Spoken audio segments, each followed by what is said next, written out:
Hello बच्चों, let's read the question which says that explain the term successive ionization enthalpies. तो यहाँ पर हमें सक्सेसिव आयोनाइजेशन एंथैल्पीज का मतलब बताना है।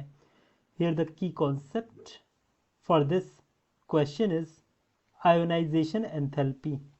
आयोनाइजेशन एंथैल्पी, सबसे पहले हम इसका मतलब समझेंगे। देखिए होता क्या है आयोनाइजेशन एंथैल्पी का मतलब, मान लीजिए ये है हमारा आइसोलेटेड गैसियस एटम, ठीक है। अब इसके जो आउटर मोस्ट शेल है ना, उसमें जो इलेक्ट्रॉन है उससे बाहर निकालने के लिए जो मिनिमम एनर्जी चाहिए होगी, मिनिमम एनर्जी, उस मिनिमम एनर्जी को ही हम क्या बोलते हैं, आयोनाइजेशन एंथैल्पी कहते हैं। वो मिनिमम एनर्जी जो हम इस इलेक्ट्रॉन को देंगे, जो सबसे बाहर शेल में प्रेजेंट है इलेक्ट्रॉन, उसे हम देंगे ताकि ये बाहर निकल आए, उसे हम क्या बोलते हैं, आयनाइजेशन एंथैल्पी कहते हैं। अब सक्सेसिव आयनाइजेशन एंथैल्पी क्या होता है, देखो पहले हमने मिनिमम एनर्जी दी इस इलेक्ट्रॉन को निकालने के लिए, तो ये इलेक्ट्रॉन निकल के आ गया।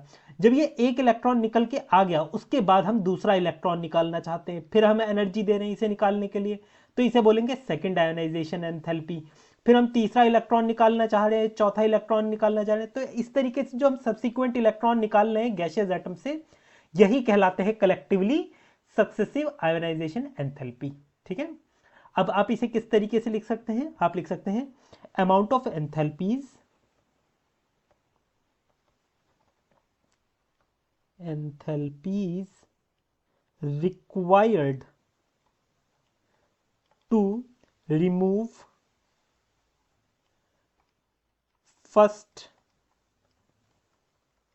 Second and subsequent electrons, subsequent electrons, first second third fourth है ना, इस तरीके से हम जो इलेक्ट्रॉन निकालते रहते हैं, इनमें जो एनर्जी की रिक्वायरमेंट होती है, इन्हें ही कलेक्टिवली हम क्या बोलते हैं, ionization enthalpy. Amount of enthalpy is required to remove first second and subsequent electron from the gaseous, from the isolated gaseous, from the isolated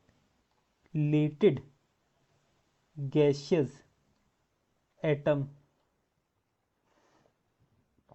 from the isolated gaseous atom, one after the other, one after the other are collectively called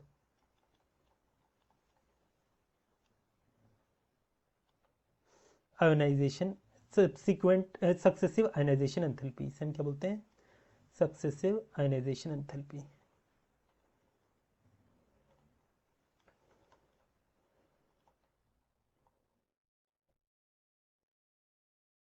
I hope you understood it well. Best of luck.